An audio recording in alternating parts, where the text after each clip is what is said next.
Assalamu alaikum YouTube family, I hope you all are doing great. Welcome back to the another video।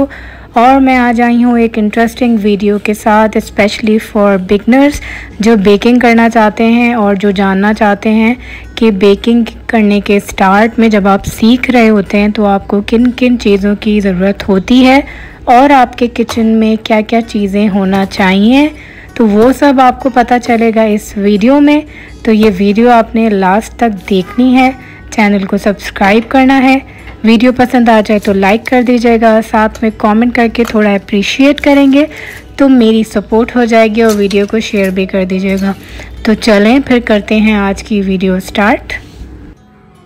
अक्सर लड़कियां या ख़वातीन जब baking start कर रही होती हैं तो वो थोड़ी सी कंफ्यूज होती हैं बेकिंग प्रोडक्ट्स के बारे में, क्योंकि कुछ ऐसी प्रोडक्ट्स होती हैं जो काफ़ी मिलती जुलती होती हैं पर आपको ये नहीं पता होता कि उसका इस्तेमाल क्या है और उसको इस्तेमाल करने के बाद उसके क्या रिज़ल्ट्स होंगे।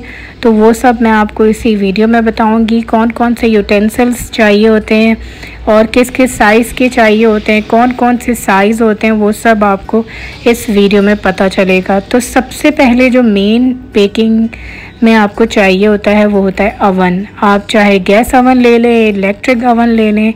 ये जो अवन मैं आपको दिखा रही हूँ ये OTG अवन है, इलेक्ट्रिक अवन, जो कि छोटे साइज़ का होता है पर काम परफेक्ट करता है और परफेक्ट बेकिंग करता है। जिनके पास ज़्यादा बजट नहीं है तो उनके लिए ये एकदम ज़बरदस्त ऑप्शन है। साथ में आपको चाहिए होता है हीटिंग प्रोटेक्टिंग ग्लव, क्योंकि जब आप माइक्रोवेव या अवन को खोलते हैं तो आपके हाथ में ग्लव्स होने चाहिए ताकि आपके हाथ बर्न ना हो। अब हम आ जाते हैं प्रोडक्ट्स की तरफ। तो east is very important ingredient in baking. जैसे कि आप पिज़्ज़ा डो बनाते हैं, बन्स बनाते हैं, क्रोसॉन्स बनाते हैं, नान बनाते हैं, तो उन सब चीज़ में ईस्ट ज़रूरी होता है, क्योंकि ईस्ट आपकी आटे को ख़मीर करता है और उसको फुलाने का काम करता है। So very important. दूसरा इंग्रेडिएंट है जेलेटिन। जेलेटिन इसलिए काम आता है कि अगर आप कोई चीज़ केक बना रहे हैं या फिर पुडिंग बना रहे हैं या फिर जेली बेक कर रहे हैं तो उसको सेट करने के लिए जेलेटिन काम करता है। फिर आ जाते हैं आइसिंग शुगर। शुगर बहुत सारी तरह की होती हैं, ग्रैनुअल शुगर होती है, कैस्टर शुगर होती है, आइसिंग शुगर होती है। आइसिंग शुगर यूजली जो आप फ्रॉस्टिंग बनाते हैं उसमें डलती है। आइसिंग शुगर बहुत बारीक होती है, जब आप इसे अपने उंगलियों से महसूस करने की कोशिश करेंगे तो ये बिल्कुल आपको बारीक बारीक और आइस आइस जैसी फीलिंग देती है, ठंडी ठंडी।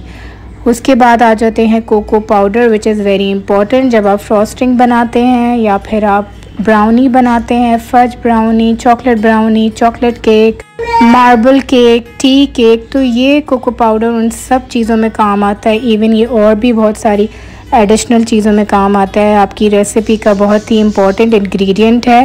पहले तो ये काफ़ी सस्ता आया करता था, पर अब जिस तरह से महंगाई बढ़ रही है बेकिंग आइटम्स के प्राइसेस जो हैं वो दिन ब दिन बढ़ते जा रहे हैं। This is a food colour. ये फूड कलर ऐसे होते हैं, ये एडिबल होते हैं, आप इनको फ्रॉस्टिंग में डाल सकते हैं।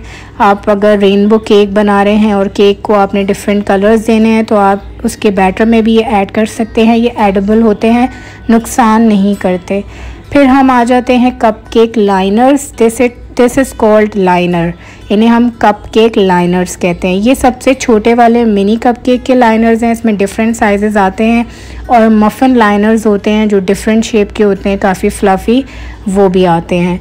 उसके बाद हम आ जाते हैं एसेंस पे। ये फ्लेवर्ड एसेंस होते हैं। अगर आपको किसी केक में या फिर स्पंज केक में फ्रॉस्टिंग में कोई फ्लेवर देना है, for example strawberry, pineapple, Apple, chocolate, vanilla, coffee, तो ये सारे आपको बहुत एक वाइड रेंज एसेंस में मिलती है, वो आप बाय कर सकते हैं और उसका एक बड़ा अच्छा सा फ्लेवर आपको मिलता है। जब आप वो चीज़ खाते हैं तो आपको महसूस होता है कि आप इसी फ्लेवर की चीज़ खा रहे हैं। तो अब बारी आ जाती है यूटेंसिल्स की। ये है विस्क। विस्क में भी बहुत सारे मटेरियल आते हैं, साइजेस आते हैं और जब आप इस चीज़ में एंटर करेंगे बेकिंग की दुनिया में, तो आपको ग्रेजुअली खुद ही चीज़ों का पता लगना शुरू हो जाता है। सबसे लार्ज साइज़ का मैंने आपको विस्क दिखाया, फिर मीडियम साइज़ दिखाया, और फिर मैं आपको ये बिल्कुल स्मॉल साइज़, इवन इससे भी छोटे साइज़ वाले आते हैं। जो छोटे विस्क होते हैं वो अगर आपने एग योक सिर्फ बीट करना है, या फिर आपने जब आप ईस्ट को घोल रहे हैं पानी में, उसको आपने थोड़ा सा विस्क करना है, तो जो छोटे वाले साइज़ के विस्क होते हैं वो छोटे कम लिक्विड की चीज़ों के लिए यूज़ किया जाता है। अगर आपके पास बड़ी क्वांटिटी है, ज़्यादा क्वांटिटी है, तो बड़ा विस्क यूज़ करें। It's up to you, quantity पे डिपेंड करता है। और फिर आपको विस्क की कितनी ज़रूरत है, उस चीज़ के लिए कितना काम करने वाला है विस्क, उस पर भी डिपेंड करता है। फिर आ जाते हैं हम ऑयल ब्रशेस पे। ये वाला जो ऑयल ब्रश मैंने आपको दिखाया ना, ये आप बिल्कुल भी मत लीजिएगा, क्योंकि इसका ऊपर का पार्ट अलग हो जाता है बार बार और लूज़ हो जाता है। ऊपर का हिस्सा इसका सिलिकॉन का होता है, नीचे वाला जो पकड़ने वाला होता है वो प्लास्टिक होता है। तो हमेशा जब भी आप ऑयल ब्रश लें या फिर आप स्पैचुला लें, तो वो ऐसे लें कि वो ऊपर से इस तरह के निकलने वाले ना हो, वो एक ही लेयर में वो चिपके हुए हों, तो वो ज़्यादा इजी रहता है। आपके पैसे भी बचते हैं और वो काम भी ज़रा सही करते हैं। उसके बाद सिफ्ट की बारी आ जाती है, यानी कि छन्नी बड़ी इंपॉर्टेंट है, क्योंकि जब आप केक बनाते हैं तो आपको मैदा छान के ही डालना पड़ता है। छाने बगैर आप केक नहीं बना सकते, वरना आपका केक बिल्कुल अच्छा नहीं बनता। देन अगेन स्पैचुला जो मैंने आपको दूसरा वाला दिखाया, उससे आप केक की फ्रॉस्टिंग वगैरह आपने लगानी है, उसको बिल्कुल लेवल करना है, तो ये उसके लिए काम आते हैं। उसमें भी काफ़ी सारे साइजेस आते हैं। अब आ जाती है पैन केक्स की बारी। ये चीज़ केक पैन है, इसके नीचे की जो ट्रे है वो निकल जाती है, क्योंकि चीज़ केक बेसिकली हमने सेट करना होता है, तो ये लूज़ और टाइट भी हो जाता है। आपने देखा ये ट्रे उसकी बाहर आ गई। सो जब आपका चीज़ केक सेट हो जाता है तो ऊपर से आप इसको निकाल लेते हैं और नीचे से आपकी ट्रे जो है वो अलग हो जाती है। ये वाला जो मोल्ड है ये केक मोल्ड है और ये 6.6 इंचेस का है। इससे छोटे वाले मोल्ड भी आते हैं जो आजकल बिल्कुल छोटे से केक्स बन रहे हैं, तो इनमें भी आपको डिफरेंट साइजेस मिल जाते हैं। मेरे पास ये छोटा वाला साइज़ है क्योंकि यही ज़्यादातर काम आता है। अब डिपेंड करता है कि अगर आप बेकिंग को एक नेक्स्ट लेवल पे लेके जाना चाहते हैं, बिज़नेस पर्पस पे लेके जाना चाहते हैं, तो फिर आपके पास सारी रेंजेस होनी चाहिए। ये 6 कपकेक्स का मोल्ड है मेरे पास, ट्रे है, और इसमें बहुत सारी क्वालिटीज़ आती हैं, 12 वाले भी आते हैं। So it's up to you कि आप कितनी इन्वेस्टमेंट करना चाहते हैं। मैं आपको कहूँगी कि अगर आप बिगनर हैं तो आप ज़रा थोड़ी लो क्वालिटी की चीज़ें लें और कम चीज़ें लें, ताकि आप अपना पहले प्रैक्टिस कर सकें, अपना हाथ सेट कर सकें। अगर पहले ही ज़्यादा इन्वेस्टमेंट कर लेंगे और अगर आप वो चीज़ नहीं कैरी ऑन कर पाए तो आपके पैसे ज़ाया होंगे।